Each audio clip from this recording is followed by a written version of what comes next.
My opponent has a record as a liberal and has marched in the streets of Washington, D.C.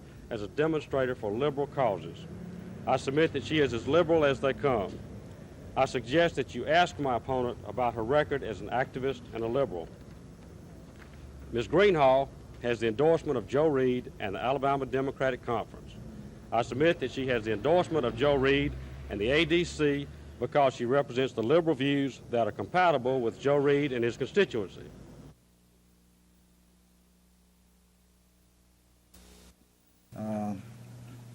I also believe that this settlement was reached today as a result of a number of parents and teachers throughout Alabama contact public school systems equal to authority. At that point in time, the authority will release only monies to those schools affected that will take care of that. Before the 8th of this month, we had serious problems, and we continue to have, but before the 8th of this month, we had problems which apparently no one was addressing, and that was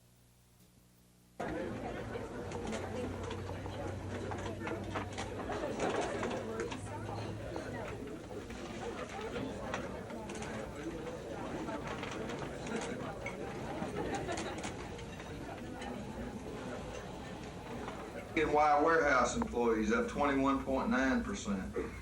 Thermal components employees up 29.5%. Go to is Larry McLemore.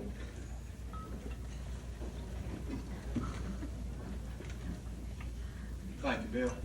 Let you make your own determination as after you hear these percentages to how good a job we do. Through workshops, through in-service programs, through idea exchanges with others, preparation of instruction material. Everybody speaks English. Well, that's not true. We had difficulty communicating, and we would have loved it if we had the opportunity to enter school and have things camaraderie with another nation. Everywhere we went, in front of everyone, we both were concerned, even though we did have difficulty understanding each other, because it is an opportunity to get into school and have things camaraderie with another nation. Dr. Eileen Bloomingdale was the plaintiff's expert witness taking the stand today. Under questioning from plaintiff's lawyer Walter Chandler, Dr. Bloomingdale said David Candidate didn't receive the accepted standard of care for a patient in his condition. Later, under cross-examination from the defense attorney Fairleigh McDonald, Dr. Bloomingdale said she told the state in August in a deposition that no accepted standard was yet established. Earlier today, Dr. Edwin Seeger, a Bryce official who tested Candidate and was one of those who made the decision to free him, told the court he diagnosed Candidate as dangerous but agreed he could be released. The defense contends that Candidate wasn't legally committed, and that, combined with what Bryce doctors considered to be improvement in his condition, led to the decision to release him to a local outpatient mental health center. The trial continues tomorrow. This is Norman Lumpkin, WSFA TV News reporting.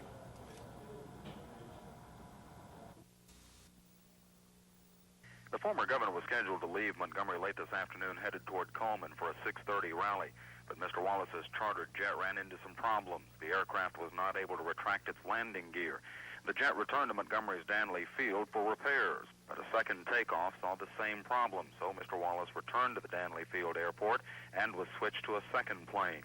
By then, the Coleman appearance had to be canceled, and Mr. Wallace went on to a second rally in Decatur, a rally also featuring country music entertainer Hank Williams, Jr. In the Tennessee Valley area, Mr. Wallace got a strong reaction as he blasted the TVA. I'll tell you another thing. There's no reason for you to put TVA rates so high that you're about to run all the industry out of the Tennessee Valley Authority. My friend, the TVA used to be a great measuring matter for the matter of electricity. But just like any other government bureau, it's overgrown, overspent, overbuilt, and today they're putting the cost to you. Mr. Wallace's Republican opponent also campaigned in North Alabama today. Dennis Latham reports from Albertville.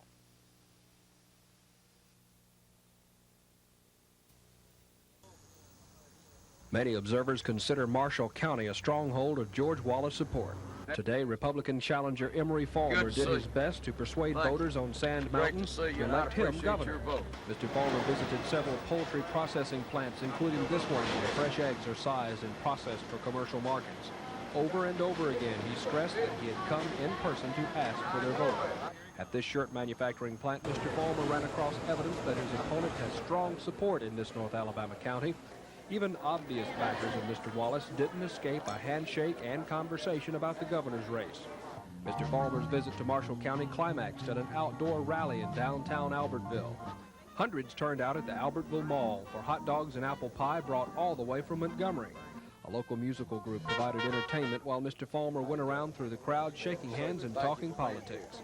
Mr. Farmer criticized past George Wallace administration, saying if his opponent is elected, the nation and world will see it as a sign that the people of Alabama want to return to politics as usual. Mr. Farmer continues his North Alabama swing tomorrow with stops in Cullman, Decatur, and Huntsville.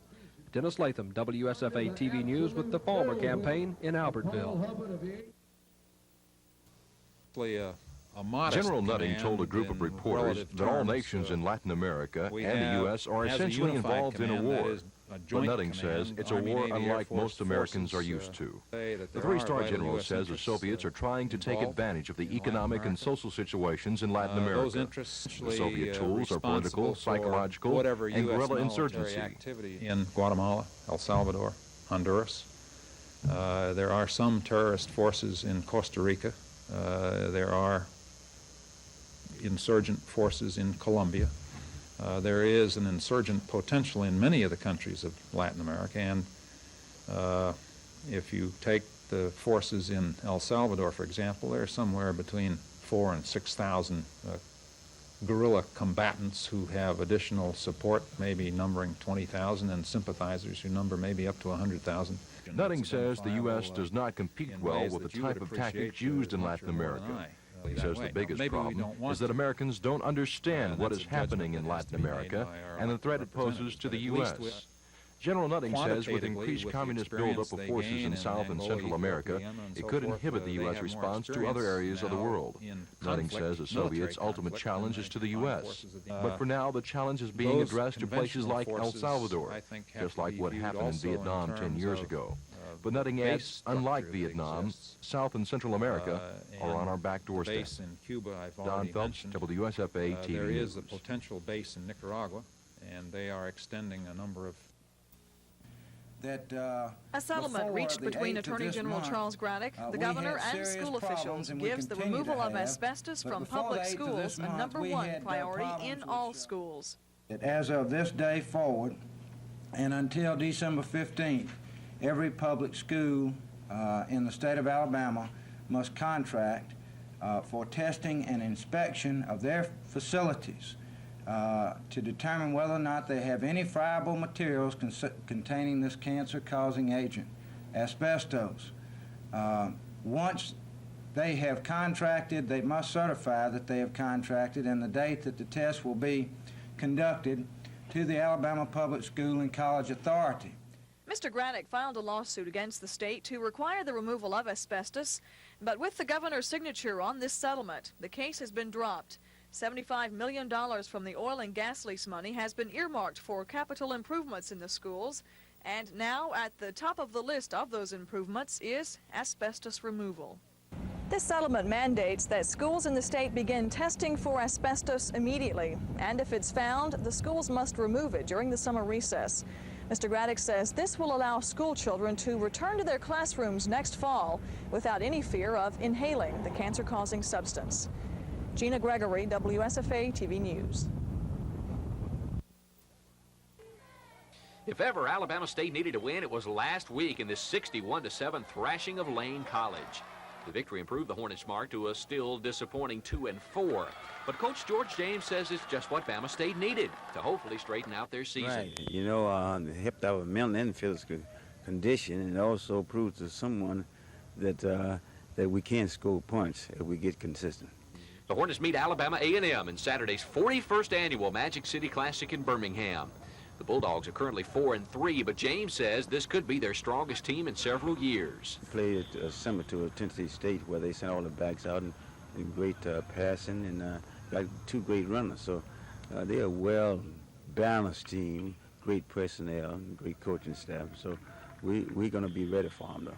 A crowd of close to 40,000 is expected in Birmingham Saturday as the Magic City Classic kicks off at 1:30 from Legion Field. Mr. Farmer, the day of decision is near, and some people have been a little surprised, some observers or whatever, that you have not thrown some of the haymakers that had been anticipated, that you've been bobbing and weaving and jabbing more than throwing the big punches. Well, I think it's still 8 days out right now, and I think you're seeing some advertising that points out that the Wallace promises have not been kept. I think you've seen some of the things where we've said that Wallace indeed promised to lower utility rates. Have you got your adjusted rate yet? I haven't gotten mine. We've been pointing that out. We've been pointing out the mountain of debt that Wallace put on the backs of the taxpayers of the state of Alabama through various bond issues that had nothing to support them but revenue from the general fund. And it we'll be paying for those things for years to come. I've been pointing out that under his lack of leadership, we wound up with court-ordered prisons, court-ordered mental health facilities, court-ordered hiring practices, a worldwide black eye. I've been pointing out the fact that the cronies around him that I talk about are more interested in getting their head back in the public trough than they are what's good for Alabama. I've talked about some of his former appointees and cabinet members that served time in the penitentiary. How many more haymakers do you think we ought to throw? Why do you think that Emory Farmer would be a better governor than George Wallace for Alabama? Well, I think you start off with the old adage that birds of a feather flock together.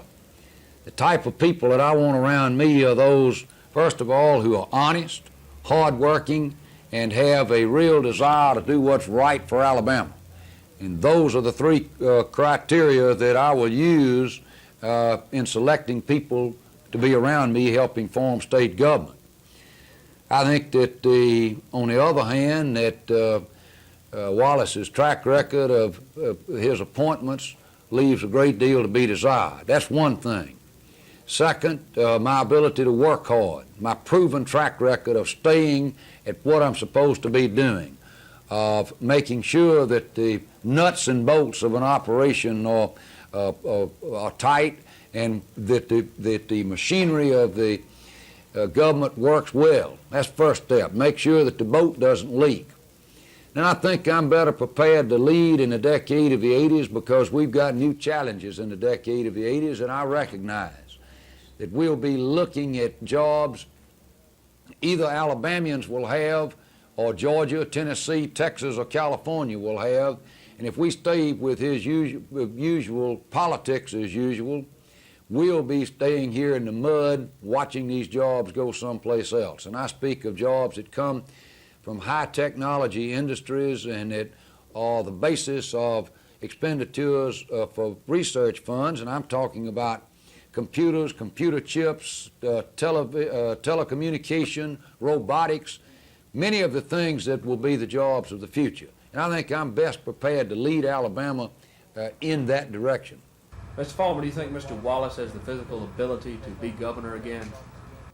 I think that's a judgment the people of Alabama have to make. I'm not going to comment about his health. I'll comment about mine. Mine is good.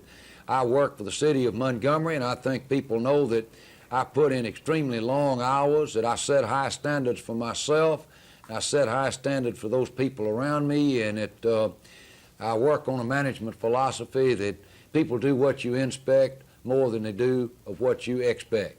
And as a result, I have a staff and management team that works hard and efficiently, and that will be the type of government that I will try to bring to the state of Alabama.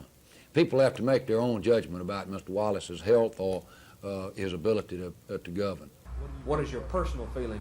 Well, I have my own judgment, but I'm not going to get into that. I think that's a matter that everybody has to make their own decision on. again, as I say, hard work is something I've been raised on, and something I've known all my life, and something I will continue to do, and I do have the strength to do it. Mr. Farmer, most of the so-called experts, and I'm not sure there are any in Alabama politics, really don't give you much of a chance of winning. Respond to that. Well, I think that's interesting because probably 60 days ago, they probably would have been right. This has been a strange race, having to run a primary when all the action was over on the other side. Most everybody gave all the news media attention and everything to the Democrat primary, while indeed I was probably working harder than all of them, out doing the things that are necessary, of visiting people at the cattle sales, at the stock shows, at the farmers cooperatives, down the streets of every city in this state, going to every event that I could. I timed all of my strategy in this race to try to be ahead in the week of October the 25th. To me, it was futile to try to be ahead September the 7th. That meant nothing. Really, September the 28th meant nothing. But everything that we've done is tried to pull everything together from October the 25th till November the 2nd, which is when it counts. Now, old saying, he who laughs last, laughs best. And I believe I'll be fairly happy about 10, 11 o'clock November the 2nd. Your polls indicate that you are in the race. No question about it. I've said from the outset that I don't believe in exercises in futility, or moral victories, or, gee, didn't they run well, sort of thing. And that I wouldn't have ever gotten into this race if I didn't think it was indeed winnable. I think now it's more than winnable.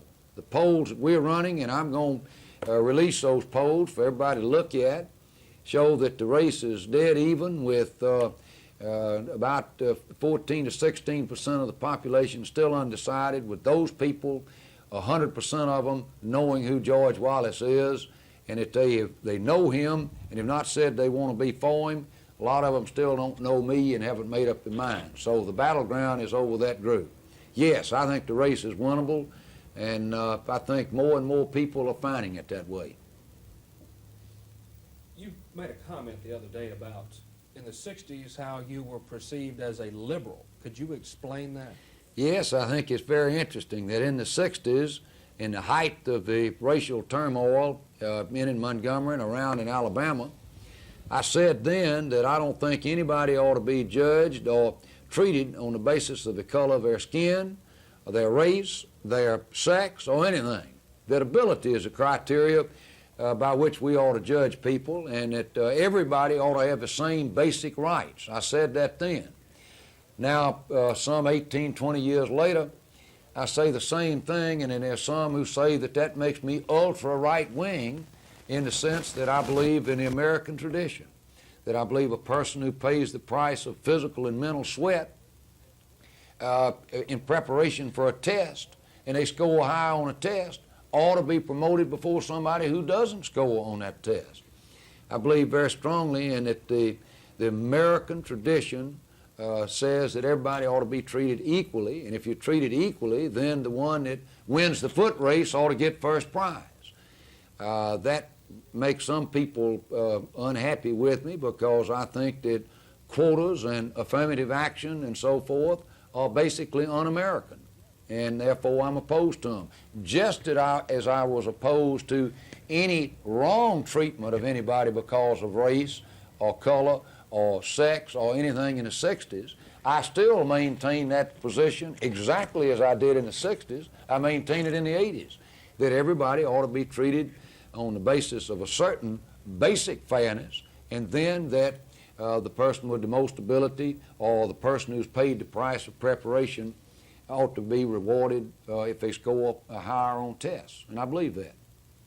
Mr. Farmer, if you're elected governor, you will have the authority to appoint George Wallace as your counselor, a role that he occupied during the James administration. Would you do that for the man you're now opposing?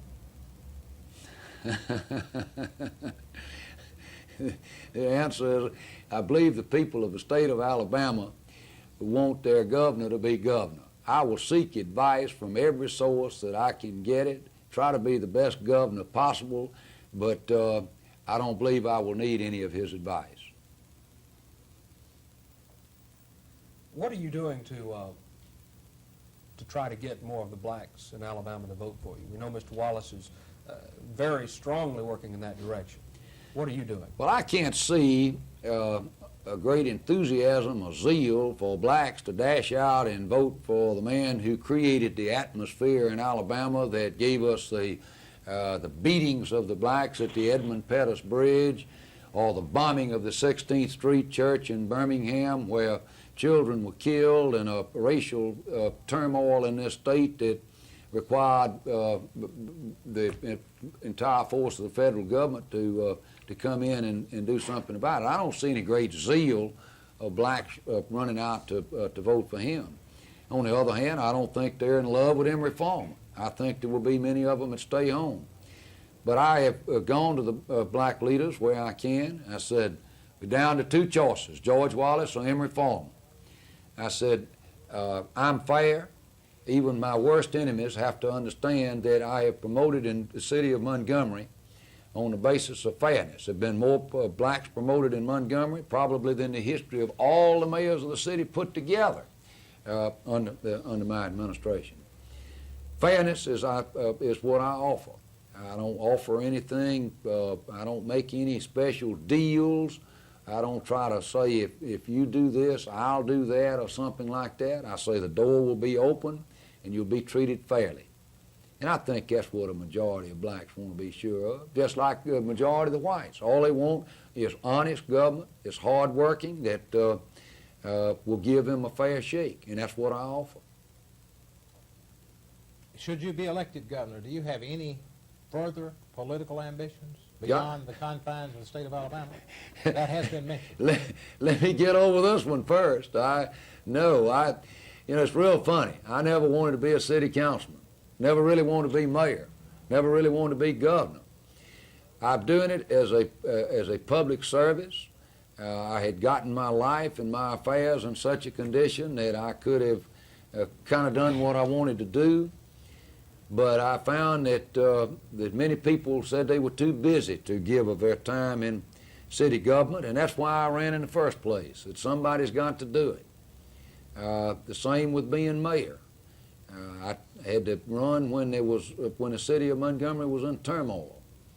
I saw the Wallace crowd of cronies gathering a year and a half ago, and I did not want that group that is uncaring and unconcerned about the state of Alabama to have their head back in the political trough without me having done all I could to stop them. And that's really why I'm running for governor, is public service, to do something for the state of Alabama. But it's tough. But deep down, you're kind of sorry that Wallace won the nomination as opposed to one of the other two front runners. Am I sorry? Yes. Well, I saw back there then, months and months and months ago, that I thought that he would be the nominee, that I thought that Wallace would be the nominee. I saw some that I thought would be acceptable but probably couldn't win, and I saw some others that I didn't think would be acceptable, and so at that point I went to work. But if you had had your druthers, you would have preferred to run against one or the other. No, I think this I think this clearly delineates the issues. The old-style politics of cronyism, corruption, and inefficiency in government, as opposed to getting the best people you possibly can around you, being efficient, and being, at the same time, concerned about people, but at the same time recognizing that government ought to be the servant of the people and not on the backs of people. And I think the issues are clear. The big spender, the Wallace years are full of the bond issues that were laid on the backs of the people of the state of Alabama. And I think that the issue is clear there, of a big spender versus one who wants to have strong fiscal responsibility. And so I think all of these issues get squarely before the people with a clear choice. So I'm pleased to be running against Mr. Wallace. Him running against me, or however it is.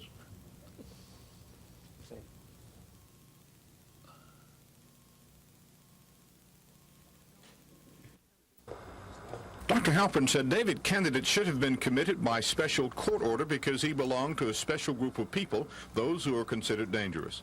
The defense contends that the law requires the person committed be under court sentence or some other legal proceedings, and Candidate was not under either one. Halpern said his understanding of the federal guidelines led him to believe that Candidate should not have been released when he was, and Bryce officials would have been within the law. The defense contended the law is clear. David Candidate did not fit the federal standards, and that was one of the factors considered before Candidate was not committed and later released. For most of this week, the plaintiffs have had a chance to present their expert witnesses, psychiatrists and other people in the psychiatric field. On Monday morning, the defense is expected to present its expert witnesses. This is Norman Lumpkin, WSFA TV News reporting.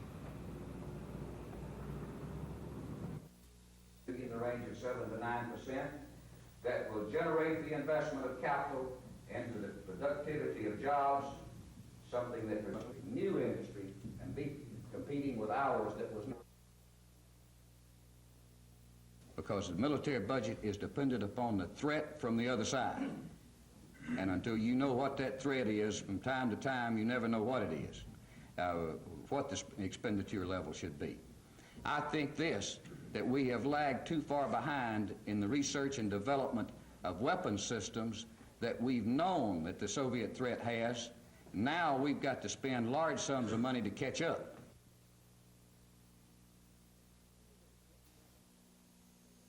Even though just more than 100 people showed up at this Emory Farmer rally in Hartselle, organizers of the event called it a success. They say George Wallace has lots of support in this area.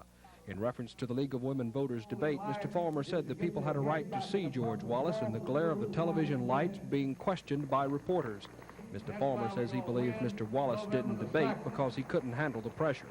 At a news conference after the rally, Mr. Farmer says it's the height of hypocrisy for Mr. Wallace to preach Democratic Party loyalty when the former governor ran twice outside the Democratic Party. He says Alabamians should have no problem voting Republican on Tuesday. You say, is Alabama ready for a Republican governor? We elected a Republican senator November of 1980. We got 3 Republican congressmen. State went for President Reagan in 1980. A lot of people obviously don't find it very painful to vote the Republican leader, for the Republican leader. The North Alabama campaign swing continued with the visit to the Morgan County campaign headquarters. The candidate then visited the Decatur Police Department to talk with law officers during a shift change. The day's activities ended with a rally at a mall parking lot in Huntsville. The Huntsville High School band got the crowd in the mood for the speech to follow. In that talk, Mr. Farmer continued his criticism of his opponent's refusal to debate, saying if Mr. Wallace couldn't handle the pressure of a debate, then he doesn't have the ability to be governor. Dennis Layton, WSFA TV News with the Farmer campaign in Huntsville. Or maybe he didn't think. Warnings to parents of trick-or-treaters are issued every year, but there's added concern this year because of the poisoning deaths, and parents are urged to be extremely cautious. Several communities have banned trick-or-treating. Others are urging parents to keep their children home. Some are even providing free x-rays of trick-or-treat bags. If you decide to let your child go out trick-or-treating, here are some suggestions. First, accompany your child door to door and go only to familiar neighborhoods. Inspect each piece of candy your child brings home for damaged wrappers or other signs of tampering. If there's any question about an item, throw it out. For costumes, use makeup instead of masks so that children can see well. Dress the kids in light-colored clothing and let them trick-or-treat only during the daylight hours. Mayor Emory Fulmer has designated tomorrow as Halloween in Montgomery, and he's urging parents to confine their children's trick-or-treating between the hours of 6 and 8:30. Gina Gregory, WSFA TV News. Today, Dennis Latham of our staff is traveling with the Fulmer campaign. Dennis, the governor is in the midst of some traditionally strong George Wallace territory. Yes, he is. Coleman, as we were told today, is traditionally very strong with Governor Wallace, but the organizers in Morgan County and Huntsville, where he was this morning, Hartsville rather, say they were very pleased by the crowd, given the fact of most of the people's political alliances in that county. You told me earlier this afternoon that Mr. Falmer is concerned about the voting process at the polls on Tuesday.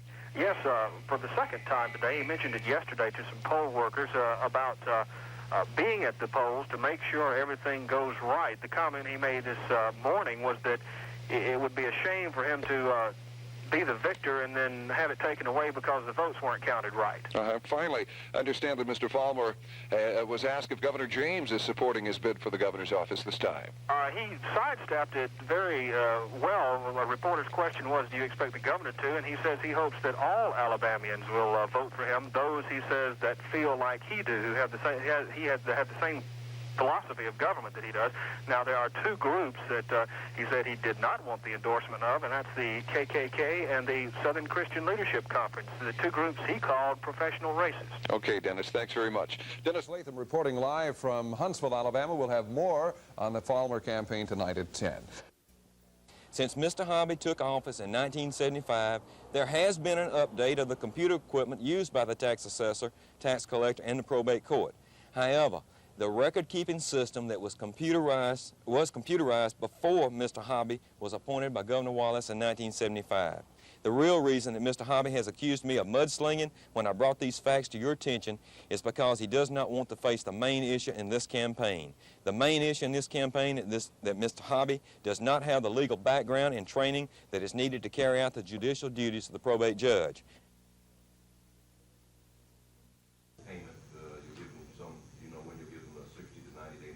Within the next week or 10 days. But I believe that is plenty of time to work out a shortfall, and a shortfall is not that much money at this point. Even with 15% proration, you're talking about $13.5 million a year in state funds. And I think that the state, we can solve that problem. That's not a big problem.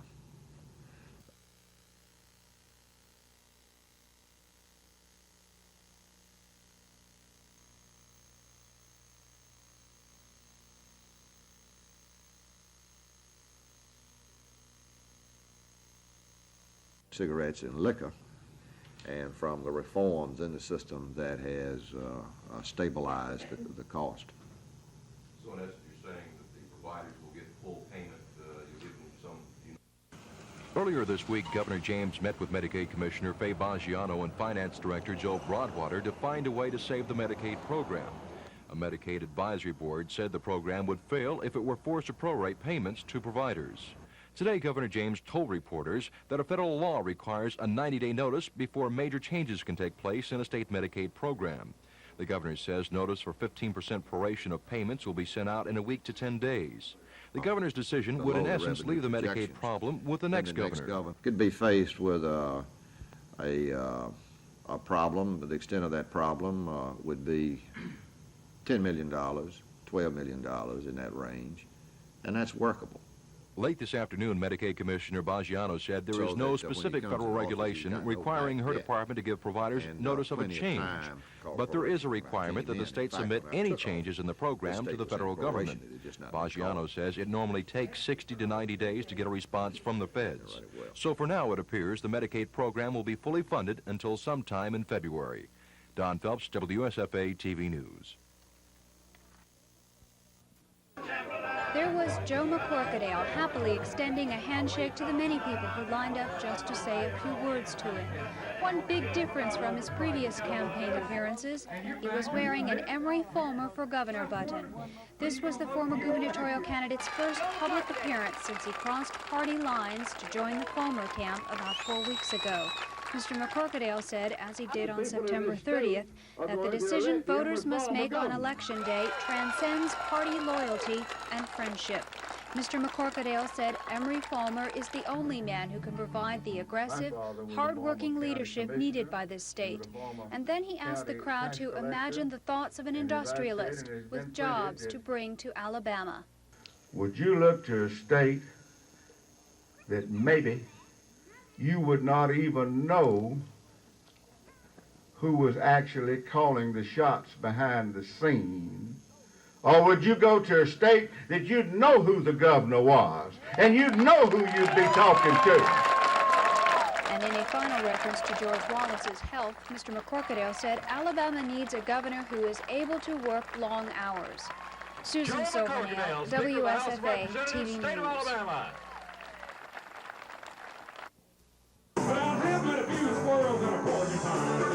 A mixed audience of George Wallace supporters and Hank Williams Jr. fans got an extra dose of music last night waiting for the former governor to arrive.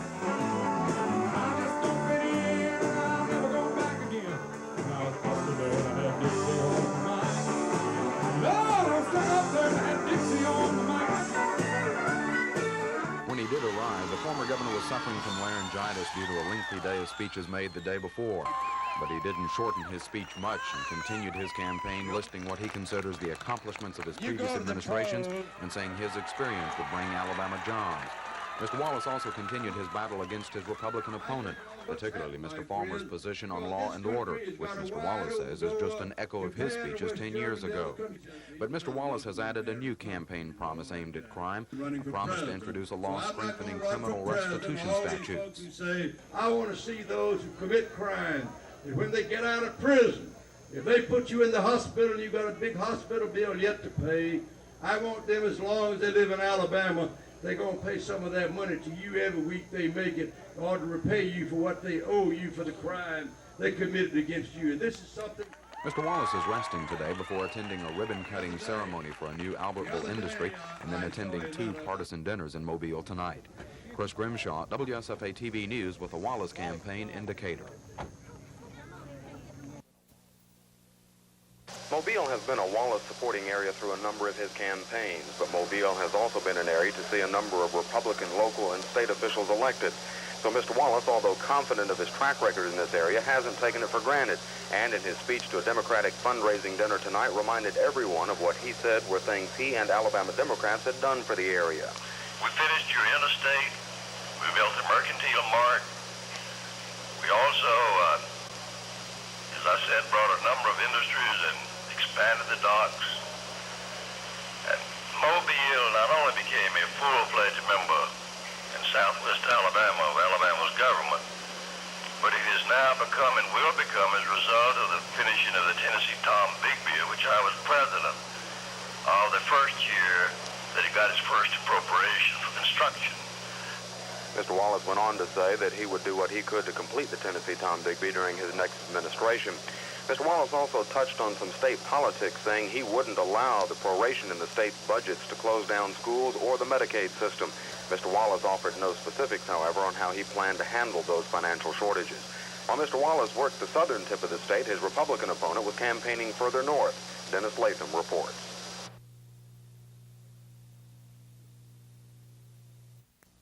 Chris, if you could you explain this?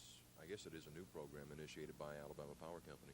Right, yes, it is a brand new program, and we're real excited about it because it's going to, we're meeting in the next couple of weeks to form this committee, and we anticipate if a person qualifies for this assistance. We're going to offer our employees an opportunity to donate $1 a month to the program, and then offer our customers the opportunity to check off on their power bill, if they want this option, the opportunity of donating $1 a month over and above their power bill.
Oh, I think that the other hospitals in the city, you know, will We'll welcome this program without a doubt. The critical time that they're not being served at this present period.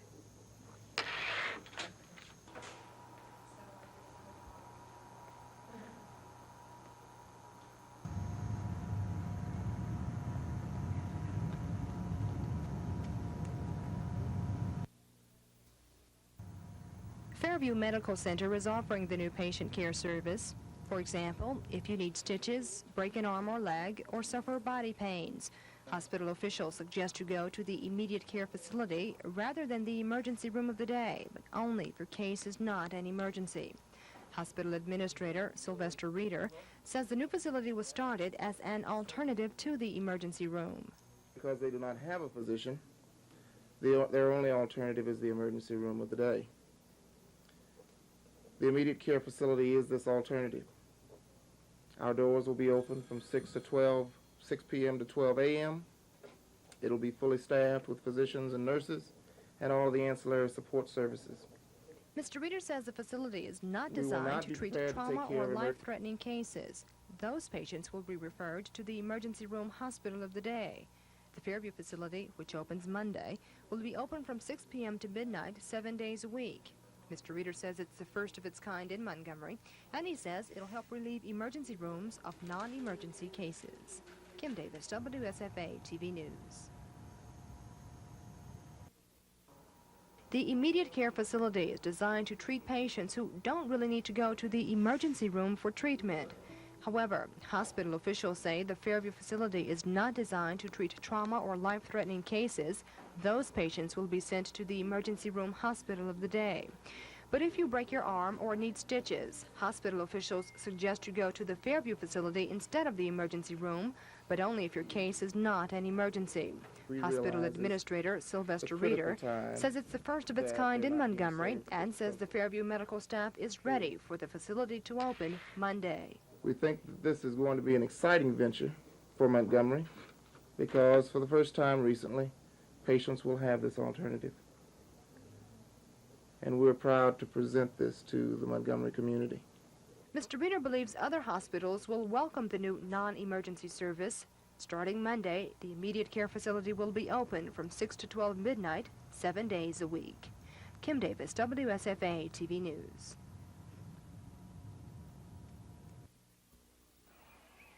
It was a game of turnovers in the early going. Jeff Davis got the first break here when Marquette Shepard picks off this Nathaniel Stykes pass deep in Lee territory. He returns it to the 14, setting up a J.D. score. 5 plays later, Pop Coley bulls it over from the 1, and with the point after, it's 7-0 Jeff Davis. Lee then creates the big turnover. Vol tight end Arthur Mitchell is running the reverse when he's popped hard by the Generals' Freddie Thomas. The ball squirts loose. Harry Fegro recovers for Lee at the J.D. 15. On the next play, Stykes hits Darrell Johnson, who's brought down just short of the goal line. Kenneth Blackman running wide, then takes it over for the score. But the point after is blocked. It's 7-6 Jeff Davis after the first quarter. The Vols then drive it 74 yards for the next score. 51 of it comes here on this bomb from Mike Turk to a wide open Ed Bandy. The point after made it 14-6 Jeff Davis. Lee then turns a fumble J.D. punt into a score. They drive it 45 yards right before the end of the half. The Generals take it in when Stykes connects with Darrell Johnson here for a 17-yard touchdown pass. That made it 14-12. Stykes then carries it over for the 2-point conversion, and at halftime it's all tied up. Jeff Davis 14, Lee 14.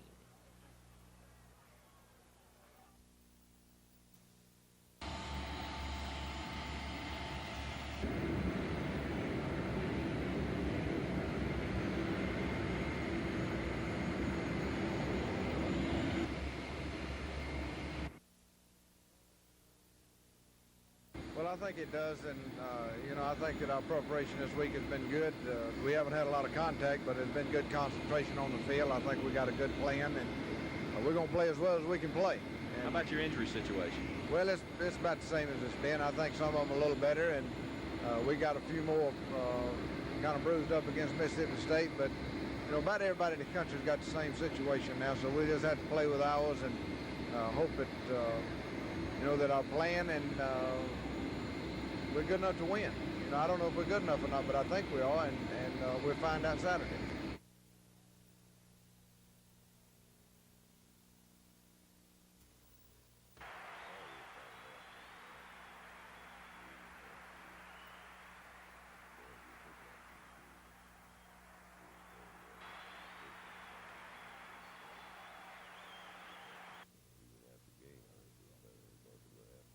Oh, we'll probably have some of that. We always do. But I think 2 years ago, they had a good football team too, and we didn't play as well as I thought we was capable of playing, and I think they were better than we thought they were. Even after the game, I think they were better than we thought they were after the game. And of course, they still have some of those people playing, and they'll always have some cowbell, although it's illegal now, but it shouldn't bother us too much, I guess. Most of us in the country, rural people anyway, don't have many city folks on that team.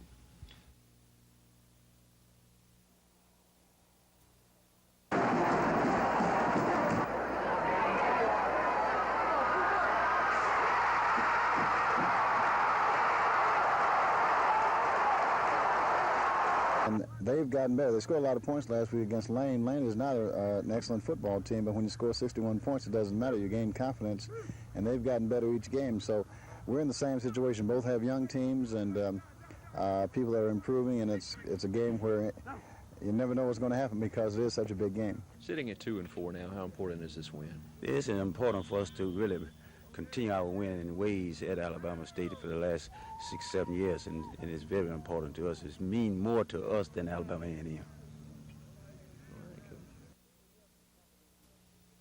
It helps the confidence level. It makes everybody, have a chance of playing so coach can see what we really have.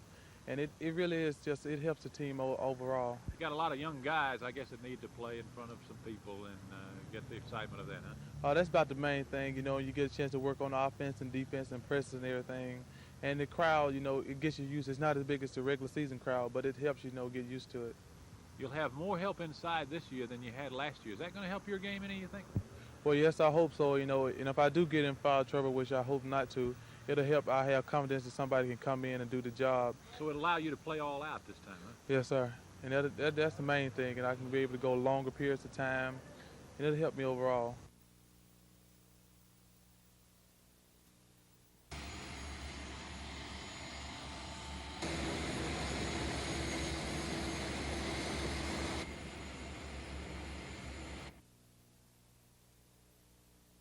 I think that our preparation this week has been good. We haven't had a lot of contact, but it's been good concentration on the field. I think we got a good plan, and we're going to play as well as we can play. How about your injury situation? Well, it's about the same as it's been. I think some of them a little better, and we got a few more kind of bruised up against Mississippi State, but about everybody in the country's got the same situation now, so we just have to play with ours and hope that that our plan and we're good enough to win. I don't know if we're good enough or not, but I think we are, and we'll find out Saturday.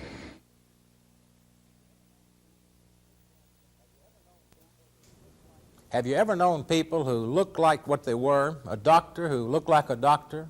A lawyer who looked like a lawyer? Tonight, meet an Air Force general who looks like an Air Force general. His name is Lieutenant General Charles G. Cleveland. His friends call him Chick, and he's commander of the Air University at Maxwell Air Force Base. General Cleveland looks like he came right out of a casting bureau. He is 6 feet 1 inches tall. He weighs a trim 165 pounds. His hair is steel gray and close cropped. To tell it like it is, he's a handsome devil. If the Air Force was recruiting 3-star generals, he'd be on the poster.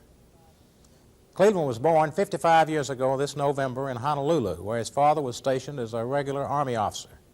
It's comforting to know that the general didn't always look like a general, as this early snapshot confirms. After the death of his father in the early 1930s, the family moved to Albany, New York, where he graduated from high school. This family photograph, Cleveland is on the right in that ill-fitting suit, gives a clue on how he chose to become a career military officer. His uniformed older brother was a cadet at the U.S. Military Academy, and Chick Cleveland decided he too would like to attend West Point. It was while he was at West Point that something very special happened to young Cleveland. One Sunday at chapel, he spotted a lovely young lady attending services with another cadet. Her name was Fran Rydell of East Orange, New Jersey. He wrote her, she wrote back, and a courtship began.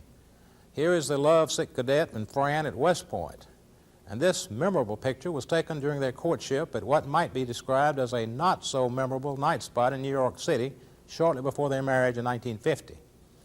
Naturally, Fran Cleveland is just the sort of lady you would expect the general to have. She's an absolute knockout. Having determined to become an Air Force jet fighter pilot, Lieutenant Cleveland earned his wings at Randolph Field and was soon off to Korea, where he compiled an awesomely impressive combat record.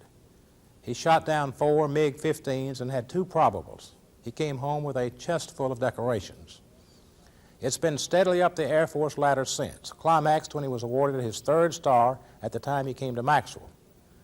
Surely no Air University commander has so quickly become a valuable and contributing member of the Montgomery community. General Cleveland is involved in everything: United Way, Chamber of Commerce, Urban League, Boy Scouts, YMCA, the list is endless. And he doesn't send representatives to these functions. He's there himself. Montgomery and the Air Force have had a very special relationship for many years. Chick Cleveland is cementing that relationship. He's a very interesting person. By preserving the instructional integrity while minimizing layoffs and streamlining the Office of Educational Development, which includes the Office of Legislative Relations for the university. He will head up that area. Again, the decision was made that we should leave the central mission of the institution, the instructional and research programs, as much intact as possible. No cuts are being made in such areas as student financial aid, salaries, or fringe benefits.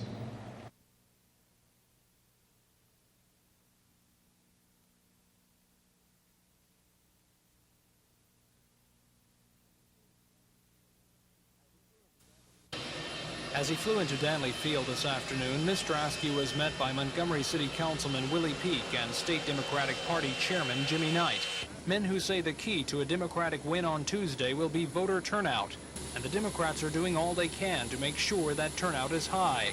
Mr. Askew is set to speak tonight at what Democrats are calling a victory dinner, where the main course will be party unity.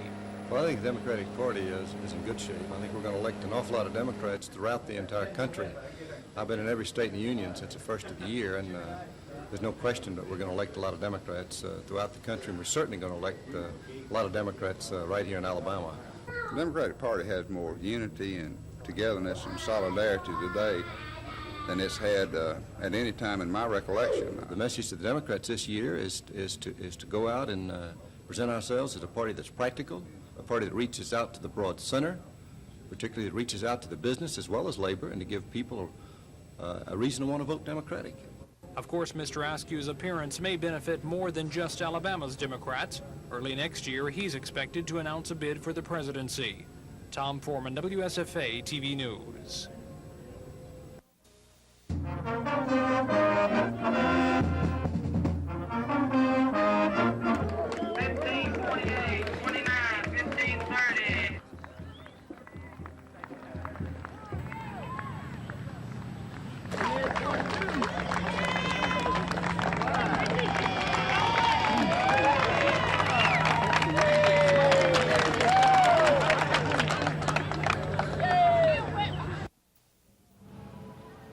Mr. Fulmer's visit to this shopping center was typical of the 8 stops his campaign made in the Birmingham area today. A sound truck was used to alert the crowd just before Mr. Fulmer arrived. He and uniformed campaign workers handed out political material and campaign buttons to shoppers as they went in and out of the businesses. Mr. Fulmer seemed pleased that many of the people he talked to indicated they'd vote for him on Tuesday, and the candidate expressed concern that those votes be counted correctly. Well, I think that making sure an honest count takes place is very important. I know that most of the polling officials are the most honest, dedicated people that there are anywhere, and they work for little or no pay. But we want to make sure that everybody is represented, and I want to make sure that our people were there at the polling places and assist in any way possible and make sure that everybody gets an honest count. Mrs. Fulmer, who was campaigning with her husband today, said as Alabama's first lady, she'd do what she could to help. Doing the things that a wife can and should do as the first lady, she, of course, cannot have any involvement with policy making, nor should she. Mr. Fulmer says he plans a fast-paced, long-distance series of campaign stops on Monday, including Gadsden, Birmingham, Mobile, and possibly Dothan. Dennis Latham, WSFA TV News with the Fulmer campaign in Birmingham. Thank you. Is Halloween normally a troublesome time for you all? Really? And I would suggest they walk you know, out of the street, you know, on the sidewalk, and the game was over with. I think so. It has been in the past, you know, some razor blade and apples or something of that type. And, of course, in cake or something of that nature, I just wouldn't eat it. What about torn candy wrappers? I certainly wouldn't eat that. In South Montgomery, Linda and Bill Wyatt went all out for Halloween, just like they do every year. Linda was convinced that with a little extra caution, the holiday could still be another of what she calls her family's togetherness projects. Asking the parents what kind of candy they're letting their children have, and if they're letting them have anything, then we just give them anything. If they're not letting them eat any candy, we're giving them certificates. And over at the Olive household, Sammy kept her 3-year-old son home and sent her 7-year-old to a neighborhood hayride instead of trick-or-treating. She says she shopped very carefully for Halloween candy. We looked at all the candy and made sure that everything was wrapped up real tight. So both women were determined to make Halloween trick-or-treating safe for the children and make a fun night of it. Besides, says Mrs. Wyatt, parents could use a boost right now. I think this is a time when people are going to have to pull together. We can't be leery about everything that's on the shelf. You just can't protect everybody 100% of the time. Susan Silvernail, WSFA TV News. I want to say before I make my... For the past several days, former Governor George Wallace has been suffering from an increasingly bothersome case of laryngitis. Concerned about how people would perceive his ailment, Mr. Wallace told reporters there's nothing fatal about laryngitis. But Mr. Wallace hasn't compromised his campaign schedule, keeping appointments with supporters at a boiled shrimp supper in Mobile last night, and then later a Democratic Party fundraising dinner in Mobile. Today, the former governor paid a brief visit to a representatives' assembly of the Alabama Education Association Post-Secondary Division meeting. As he did last night, Mr. Wallace made a promise concerning public schools. We hear them talking about closing nursing schools, nursing homes, and cutting off Medicaid. So they can think they can run until the last of January, which means that maybe they'll use money to keep them open till then, and then let someone else face the big problem. It also is talk about closing schools in certain areas of our state, including Mobile County. But I'm here to tell you that I am not going to be elected governor to preside over the closing of any Alabama school system. Mr. Wallace also promised not to allow proration to adversely affect the state Medicaid system. This afternoon, Mr. Wallace traveled to his home county to take part in an annual Chitlin Festival. Mr. Wallace attends a Democratic dinner in Montgomery tonight, and his final day of campaigning Monday will see a 5-stop southwestern Alabama trip. Still tentative at this point. Mr. Wallace's Republican opponent, meanwhile, spent the day handshaking throughout Birmingham. Dennis Latham has more. I'll tell the newsmen and women that. But I've spoken.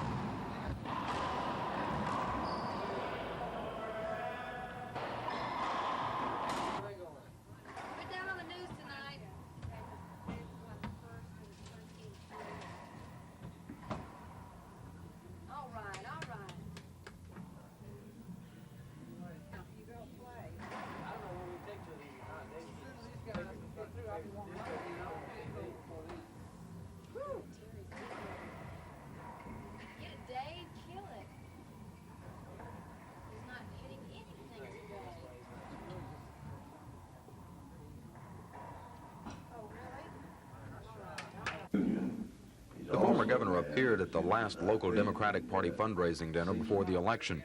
In the Montgomery dinner, Mr. Wallace continued to show concern that Democrats wouldn't realize what he says is a serious threat Republicans are mounting against the Democrats this year.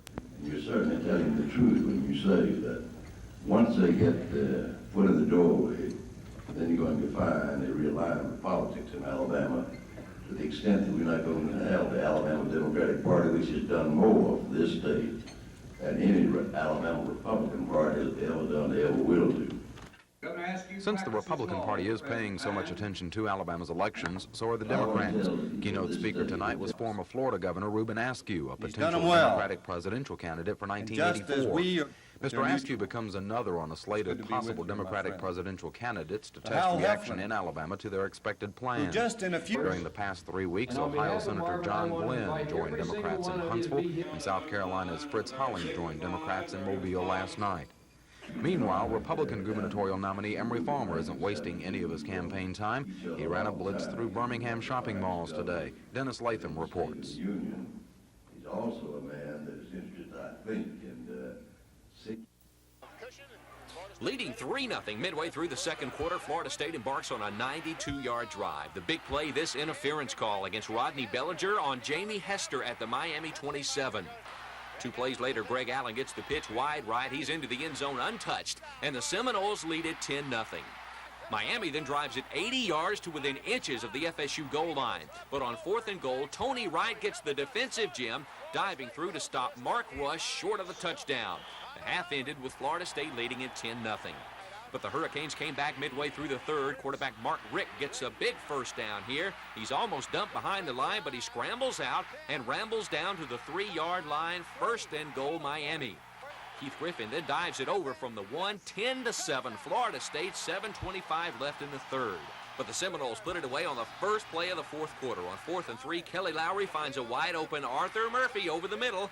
It'll go all the way for the touchdown, 17-7 Florida State. Greg Allen then scored on this 2-yard run late in the game, and the 14th-ranked Seminoles whipped number 16 Miami, the final 24-7.